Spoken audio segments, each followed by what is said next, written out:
part 2 of U.S.-Mexican border lore. Um, Sorry about ending it on only 4 pages. Um, Although that's kind of what I do just to space it out, just in case, like, there's just some reason that it doesn't upload. Because I've done that before I started doing the Birth Earth pages, I think. Um, I thought I could just straight up just show pages and have it download fine, but actually there was a lot of issues, and so you end up like trying to make a video where it's like you have so much information on it, but it all goes to waste. So sometimes reading a little bit is just a safety precaution, because sometimes these videos, for some reason they don't, I don't know, like, you take a gamble making a long video sometimes. Alright, so anyways, after more than 1 year of preparing the plant, observing the USPHS activities along the border, and receiving steady news of typhus fever in Mexico's interior, Pierce announced on January 23, 1917, that the moment had arrived for an ironclad quarantine against everybody entering the U.S. From Mexico. Although fewer than 5 fatal cases of typhus fever had been reported in El Paso in the previous 2 months, one of those had taken the life of El Paso City's physician, Dr. W.C. Klutz. Wow. This death caused quite a stir among the Anglo elite, who were very invested in projecting an image of El Paso as a dynamic from sorry, from interior city and a quote a great health center for the Southwest, end quote. This loss was compounded 2 weeks later by the withdrawal from southern Mexico uh, of General John J. Pershing, who, after 9 months of an elusive quest, had failed to capture the Mexican revolutionary Pancho Villa.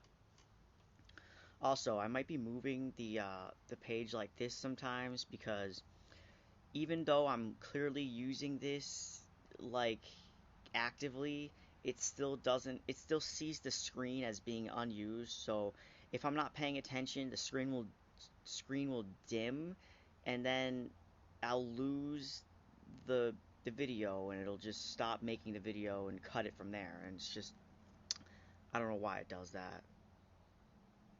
Anyways, this time the draconian actions of the USPHS provoked even angrier protests than that seen in Laredo the previous March. The morning the quarantine was enforced, Carmelita Torres, 47 of age and most likely a domestic employed by an El Paso family, spearheaded a demonstration of about 200, quote, Juarez women incensed at the American quarantine regulations. At the Santa Fe Street Bridge, which was shut down almost the entire day, quote, from the time streetcars began to run until the middle of the afternoon, thousands of Mexicans thronged the Juarez side of the river and pushed out to the toll gate on the bridge. Uh, Woman ringleaders of the mob hurled stones at the American civilians, both on the bridge and on the streets of Jerez. End quote. The women were irate at the prospect of being forced into kerosene showers, and had heard rumors that American soldiers were, quote, photographing the women while bathing and making the pictures public. Oh shit. Okay. Yeah, I guess that's basically warranted at that point, to have rocks thrown at you. Okay. The following day, the bath riots continued as several men joined the fray and, armed with empty bottles, rocks, and sticks, rushed the American troops, uh, customs, immigration, and quarantine officers. End quote. Nice. I mean, not necessarily nice, but I can see an understanding response here that I feel like it won't end well from the other side. Alright. By the end of the week, the commotion subsided, and Mexicans, as well as other immigrants seeking entry into El Paso, found themselves subjected to a medical inspection that differed in significant ways from procedures being carried out concurrently at Ellis and Angel Islands. Angel I- I've never really heard of Angel Islands, to be fair. I've heard of Ellis, obviously. Um, that's interesting. I'm sure I've come across this before. It's just I still feel like I don't know. Okay. In a special report featuring photographs of 4 different points at the quarantine plant, the station for the sterilization of clothes, the entryway along the bridge where Mexicans waited to be deloused, the yard, and the women's shower room, Pierce described how medical inspectors scrutinized and cleaned the multitudinous bodies in seeking to cross the international bridge. See Figure 4. Stating definitely, uh,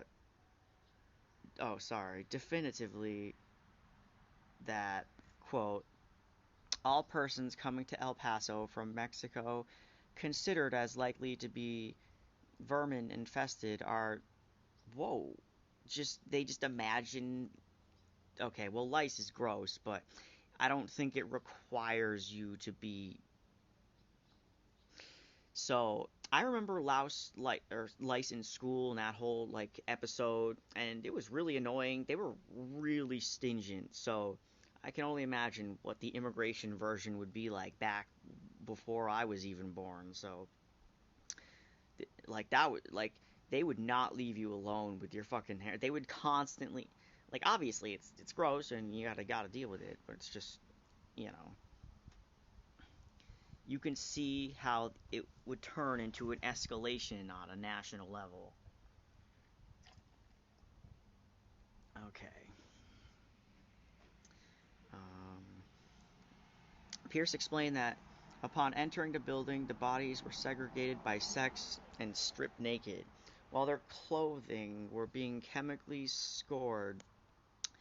A laundering that lasted about 30 minutes. Each scalp was examined by a, quote, male or female attendant as the sex requires, quote, end quote, for lice and vectors of typhus fever.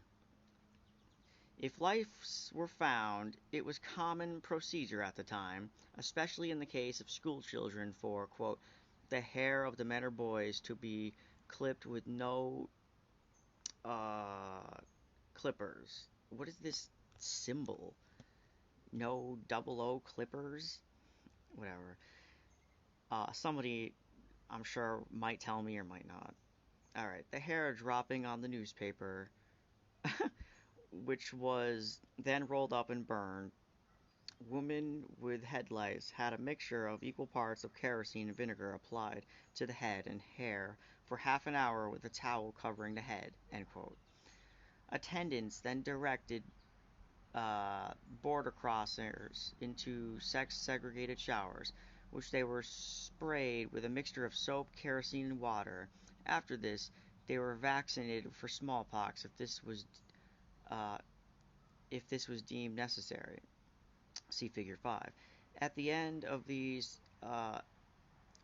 ablutionary rites, sterilized clothing was returned to its owners, who received a signed certificate with the heading, quote, United States Public Health Service, Mexican Border Quarantine,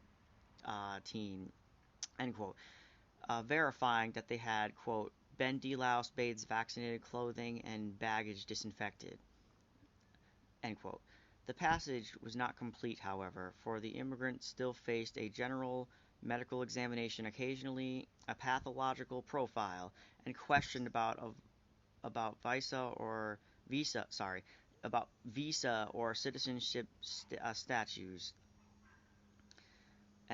Shortly after its unveiling at El Paso, the quarantine was implemented in the Arizona towns of Naco, uh, Nogales, Douglas, and Tucson.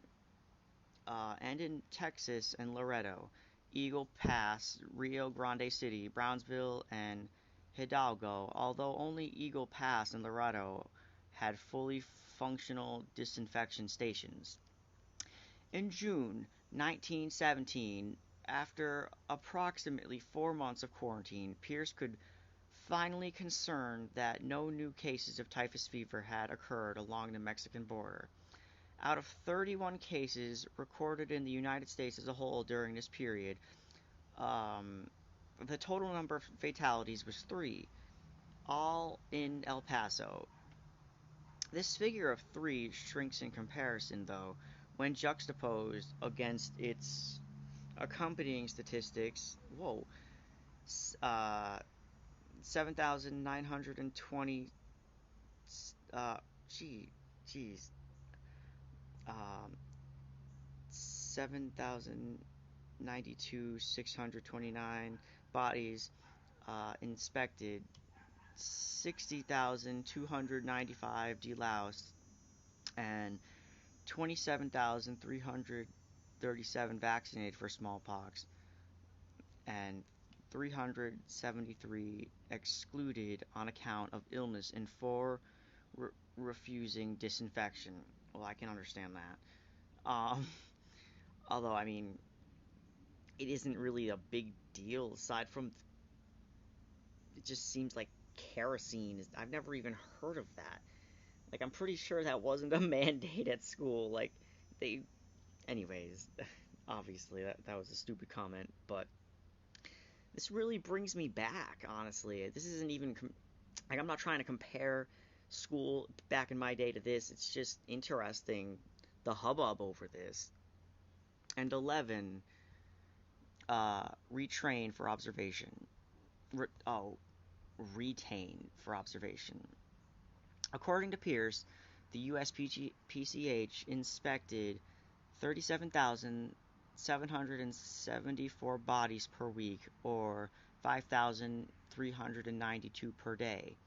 Considering that most entrants came through El Paso, we can divide the latter figure in half to arrive at what is surely a conservative estimate: 2,696 bodies inspected each day at the Santa Fe Street Bridge, with a schedule that began at 7 a.m. and ended at 7 p.m., 225 per hour, or about 75 per physician each year.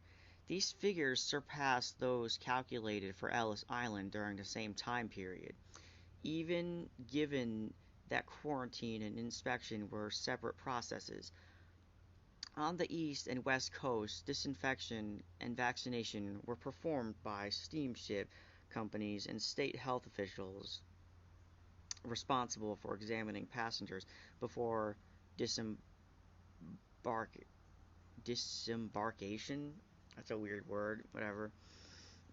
These procedures had developed during the 19th century and became codified into law with the 1893 National Quarantine Act and subsequent immigration acts. In fiscal year 1917, for example, with reduced European entry due to World War I, 1,029,000 immigrants, or 350 per day, were scrutinized by approximately 20 physicians as they passed through Ellis Island. Given the limited infrastructural capacity of the Santa Fe streets in comparison to Ellis Island, the bodies of 225 bodies per hour reveals the fervor that characterized the quarantine. Even more striking in the fact that strip showers were compulsory and integrated into the general examination.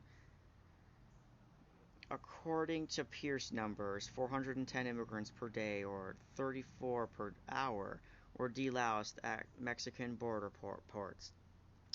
If delousing seldom occurred at Ellis Island on the southern border, it constituted the threshold of entry for thousands of people each day. Over the next 2 decades, the sanitation plants along the border were enlarged and further equipped, and despite the disappearance of any typhus threat, the quarantine became more widespread and demanding. In 1923, U.S. Secretary of Labor James J. Davis, who was worried about lax enforcement of immigration laws along the Mexican border, asked for reports from the field about immigration processing. Here we go, guys. As things just become peaceful, we just look for excuses to just keep the same, cautionary. Oh my God!